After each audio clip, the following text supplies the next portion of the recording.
We are in the Thessaloniki's center. In the north part of Greece.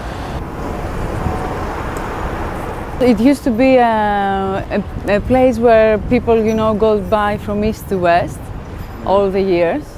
So that's why so many, roads of tradesmen were created.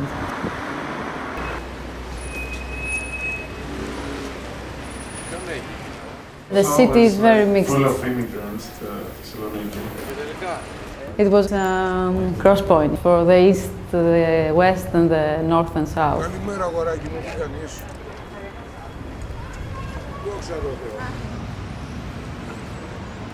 The name is Passer domesticus. In Latin, the definition was for the small sparrow bird.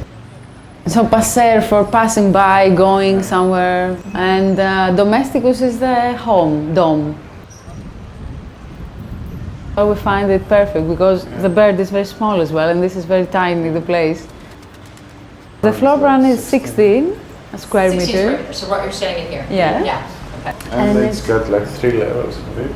One top. On the top, one basement, yeah, and one, that we created, mezzanine, which is a transparent net that you sit on. This is actually referenced to a previous use. This actually is a net, like a fishing net. The building used to host a fisherman accessory shop. So we created this. Oh, it's a fish here. Created this, and it's part of the history of the place.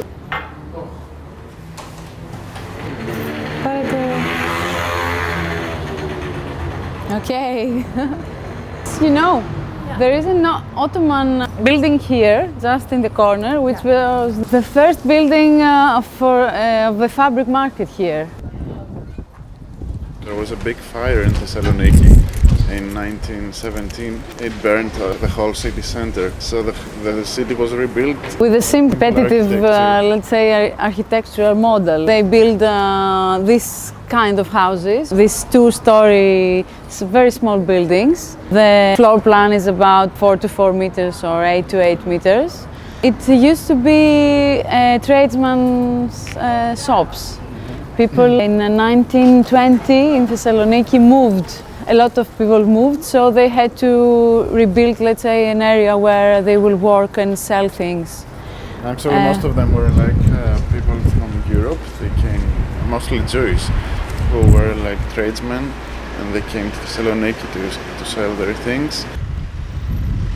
This is the historical market of the Ottoman times.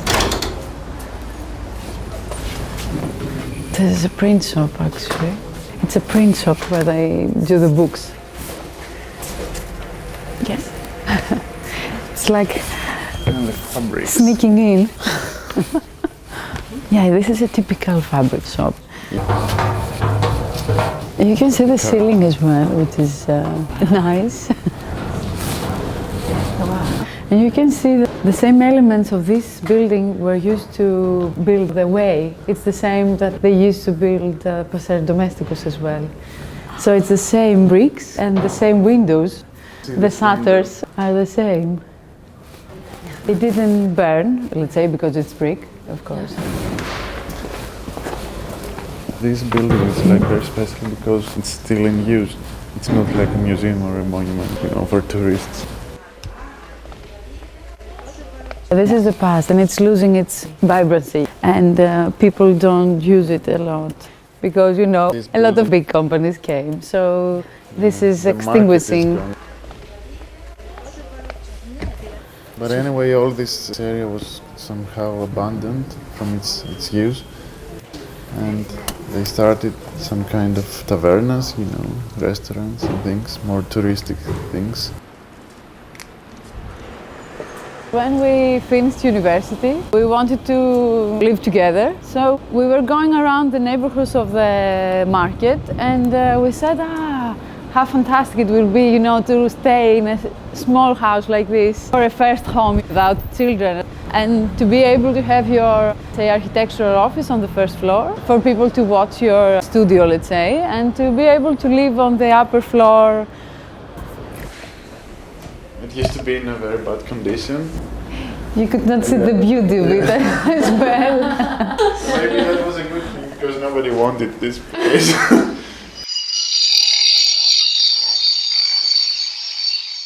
We are both architects and we are both into construction.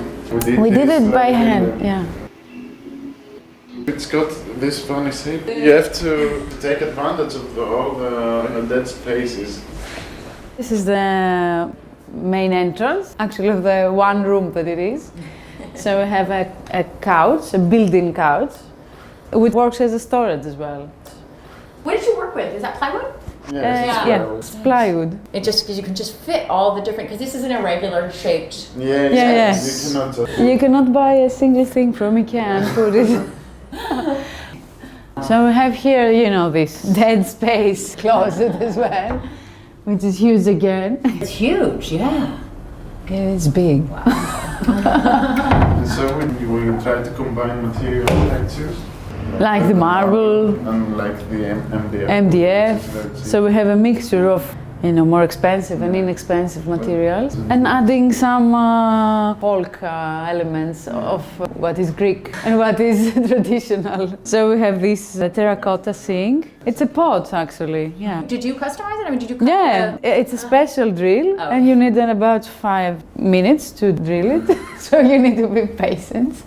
But it's surprising if you get the right tools how you can do things. I really like how it's simple. The structure is. Is it one piece there? Right? These are actually two pieces. One is the vertical one. And the other is this one. Yeah. So they connect here, as you see. Yeah. Actually, it was very difficult to put it in because first we put this in, then we tried, you know, this was a gap before, so then we tried to put the cupboard up, which is very, very difficult, holding it and doing stuff like this. And then we closed it with this board, and then, okay, placing the surfaces over and, you know, the things. So this is transparent, Yeah. so you can see here through, and you don't cut the space with elements, you know, heavy and walls or something. Here you go to the basement. It's the bathroom. This is like, you know, an old Roman spa thing. It does feel like it. Yeah. Yeah, we tried to recreate this atmosphere. This building didn't have any bathroom. Actually, none of these buildings do have bathrooms. Yes, they had public, they yeah. had public ones. So we made one. Here something strange happened. The plumbing, it's here. There was a mistake, you know, of 30 centimeters. So we had to make this on another level. But then it created this somehow, you know, interesting geometry and this Roman thing that you can, you know, actually sit on this thing. It's actually interesting. But it was a mistake initially. Yeah. Here you have the light coming in. And that's the street up there. Yeah, that's the street. And a lot of And people what- stare, you know. Was that originally there, or is that something that you? The hall was there. The hall. This is part of the ventilation, but we replaced it with glass. And here, another thing of the same style.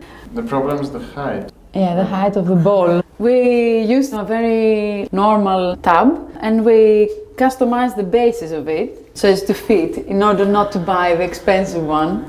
Was this shape there? Yes, here it has a more Kykladitic style. So down here it's like an Ottoman bath, but I mean, some elements like this, it reminds you of, you know, the Greek islands. And here, because it was a shop, it's a safe. So we put now, you know, Toilet paper. toilet paper. Yeah. There's a glass here. Okay, for the water, of course. And we use the same, let's say, curtain, like we do on the upper floor, so as to have the same sense here as well. The room actually is open to the rest of the house, which is kind of strange for a bathroom as well. So you can do this with a curtain. Okay, you can close it a bit, you know, not to be seen. This is again a system, let's say, that they use in islands as well. So you don't have doors, but you have these curtains. It's windy as well, and you know, they blow in a nice way. What's your head? older houses that were built by hand. They have a smaller scale, so you might bump your head, but because they were doing it by hand and they were living inside, you know, and the place took a lot of time building it, they got used to it. So you learn how to dug your head and you learn how to live in it.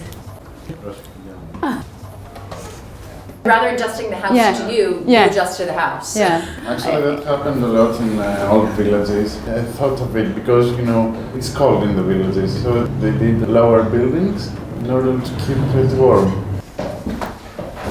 Wow, this feels really different. Every level has another character. Here's the more neoclassical, let's say, style, and the windows are called New Byzantine. You can see the columns. If we open the window, you can see it on the other buildings as well. yeah, okay. The small column is the trace of the classical element. The windows are called New Byzantine, so it's the mixture of styles are done in this very small building. Is also the city very connected to the Byzantine period? Wasn't it like a co-capital with Constantinople?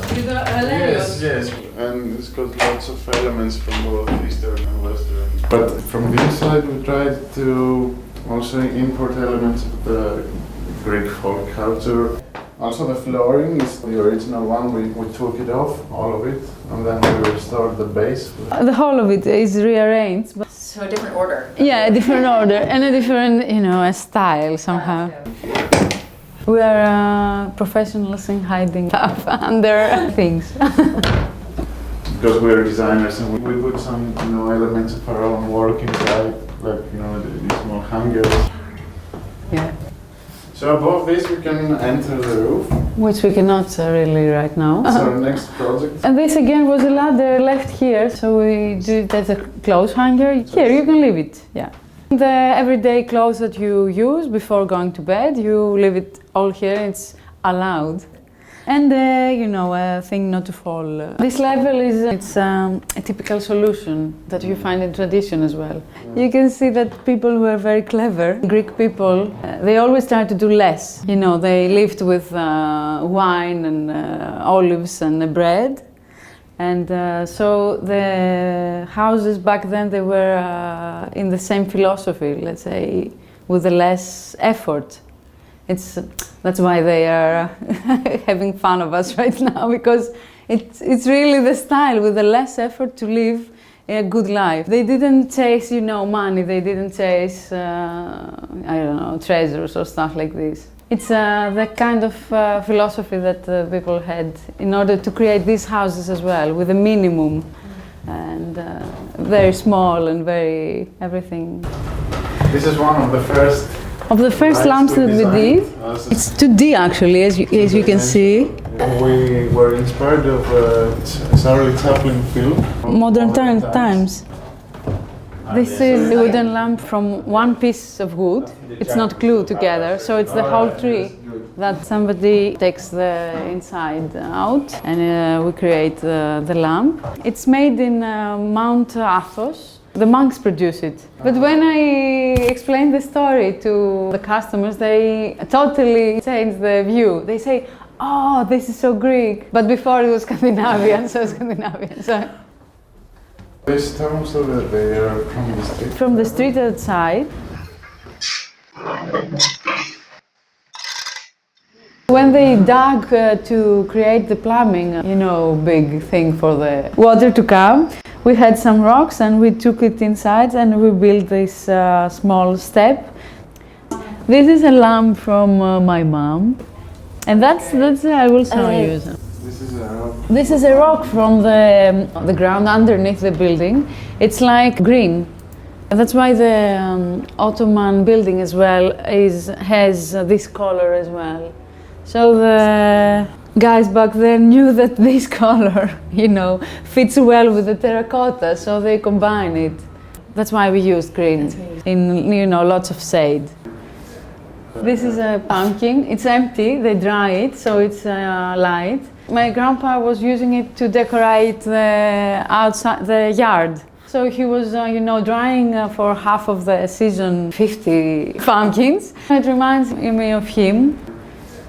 You think there are materials that are very ancient that at the same time they have this contemporary touch? Yeah, now the old is the new, the new fashionable somehow. So we rediscover, because a big gap is being created from the ancient times, let's say. We rediscover the old stuff again, and we are happy with it, I think. Where Babis is sitting is my grandma's chair. It was painted multiple layers of white before, and we, stripped it off. In islands they do. They do every year for I think 30 years. It was painted over and over again. This is a barber's chair shop. barber chair. Yeah, it's rotating like this. There are cylinders you can see here, so it rolls on this. And you can adjust the head so as to fit, so that you can do this. So lots of people come by and they stare. Like, No, like he's not forever, staring. because they think that something very important is down there. Or they sit on the bench here. That was the grandma old style, doing some art or making the food. They go outside of the house so as to see, people passing by and gossiping. And they do the peel the potatoes or stuff like this. They notice what is going around. It's a good and a bad thing at the same time.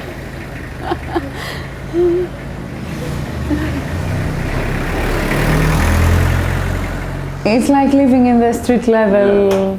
That was the point actually of making this space, to be able to experience the life on the street level, because we are used to living on a floor, let's say, today. We don't have this more personal contact with the city. We feel everything is dirty and everything is not ours. So here you are, let's say, obliged to open the door and, if there is a garbage here, you take it and you put it, in the garbage. And you sit on the street level and everything seems friendlier somehow. I will go on the net a bit. Huh? People are asking if we are afraid, if don't you double lock, don't you put the shutters down, but it's actually so much nicer, I mean, if somebody wants to break in and steal you, or I don't know, they will do it anyway, in a way. I mean, you don't have to be closed inside. Actually, you feel like you're in a neighborhood, you communicate with the outside very directly.